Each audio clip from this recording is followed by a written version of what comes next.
sinumpaan mong salaysay, sinabi mo na plinano niyong patayin si Attorney Meredith Simmons, tama?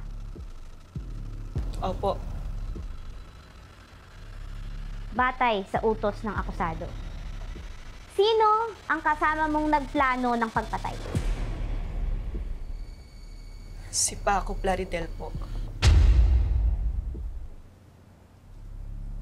Kinukumpirma mo ba na si Patricia Engano ang nag-utos sa inyo na patayin si Attorney Meredith Simmons?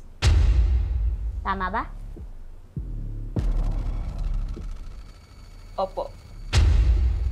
Pakikwento mo nga rin sa amin na ayon sa judicial affidavit mo, kung paanong ang mismong akusadong si Patricia Engano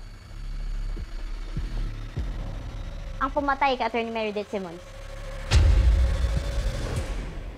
Nung araw na yon, inatake sa puso yung taong dapat nagagawa. Kaya ang nangyari, si Ma'am Patricia Engano na lang ang gumawa sa pagpatay kay Attorney Meredith Simmons. Dahil ayaw niyang palampasin ng araw na yon ang lahat ng plano niya.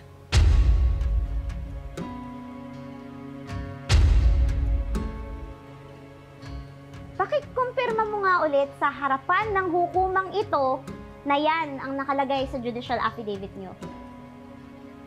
Na ang akusadong si Patricia Engano ang mismong kumitil sa buhay ni Attorney Meredith Simmons. Siya ang pumatay. Tama ba? Opo.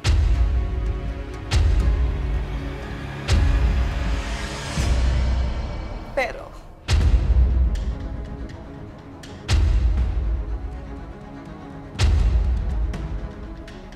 ayon lang po yan sa sinumpaan ko. Alam ko po na mas lalaki ang kaso ko kapag ka nagsinungaling ako. Pero ang totoo po, ako po talaga ang pumatay kay Attorney Meredith Simmons. At walang kinalaman dito si Ma'am Patricia Engano.